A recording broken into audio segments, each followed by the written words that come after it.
শিল্প চাই, কাজ চাই, বামপথে বাংলা চাই, এই স্লোগানকে সামনে রেখে নতুন বছরে বড়সড় আন্দোলনের ডাক দিল ডিওয়াইএফআই।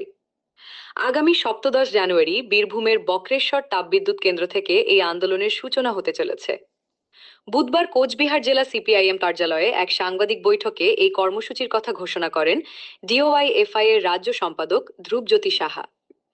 এদিনের সাংবাদিক বৈঠকে ধ্রুবজ্যোতি সাহা কেন্দ্র ও রাজ্য উভয় সরকারকেই কর্মসংস্থান ইস্যুতে তীব্র আক্রমণ করেন। তিনি বলেন, বাংলার বেকার যুবক যুবতীদের কাজের দাবিতে এই লড়াই আরও জোরদার করা হবে। বক্রেশ্বর তাপবিদ্যুৎ কেন্দ্রের ঐতিহাসিক প্রেক্ষাপট স্মরণ করিয়ে তিনি জানান, তৎকালীন মুখ্যমন্ত্রী জ্যোতি বসুর হাত ধরে এই কেন্দ্রের পরিকল্পনা হয়েছিল। কেন্দ্রের অসহযোগিতার বিরুদ্ধে লড়াই করে ডিওয়াইএফআই এবং এসএফআই কর্মীরা রক্ত দিয়ে এই তাপবিদ্যুৎ কেন্দ্র গড়ার সংকল্প করেছিলেন। সেই আবেগকে পাথেয় করেই ফের বক্রেশ্বর থেকে আন্দোলনের ডাক দেওয়া হয়েছে। আগামী ১৭ জানুয়ারি বক্রেশ্বরের রক্তদান শিবিরের মাধ্যমে এই কর্মসূচির সূচনা হবে। নমস্কার, আমরা ভারতের গণতান্ত্রিক যুব ফেডারেশন ডিওয়াইএফআই কুচবিহার জেলা কমিটির পক্ষ থেকে আপনাদের আজকে আমরা আমন্ত্রণ জানিয়েছি এই বিশেষ সাংবাদিক সম্মেলন করার জন্য। আমাদের মধ্যে উপস্থিত আছেন আমাদের সংগঠনের রাজ্য সম্পাদক কমরেড ধ্রুবজ্যোতি সাহা। আজকে আমাদের বিশেষ সাংগঠনিক সভা অনুষ্ঠিত হয়।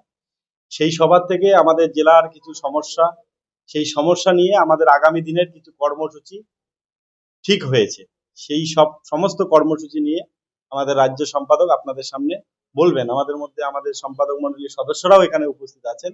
সবটা বিষয় নিয়ে আপনাদের সামনে আমাদের রাজ্য সম্পাদক কমরেড ধ্রুবজ্যোতি সাহা আপনাদের সামনে।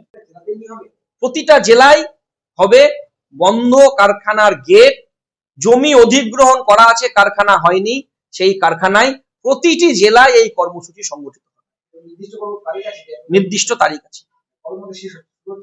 ৩১ তারিখে আমাদের প্রাথমিক পর্যায়ের কাজ শেষ হবে। তার কারণ তারপরে মাধ্যমিক উচ্চ মাধ্যমিক পরীক্ষা শুরু হবে। এই কারণে ৩১ তারিখ পর্যন্ত চলবে। তারপরে আবার দ্বিতীয় ফেজের শুরু হবে লড়াই আন্দোলন। বক্রেশ্বর তো কোচবিহার, কিন্তু সমস্ত জেলা পরপর হতে আসবে।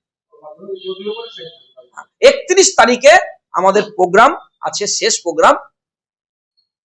আমাদের হুগলি জেলায় যে শিল্প আছে, উত্তরপাড়া থেকে আমাদের মিছিল শুরু হবে এবং যাবে হচ্ছে মাদার ডেয়ারি কারখানা পর্যন্ত, যেখানে দুধ শিল্প প্রতিদিন ধ্বংস হয়ে যাচ্ছে।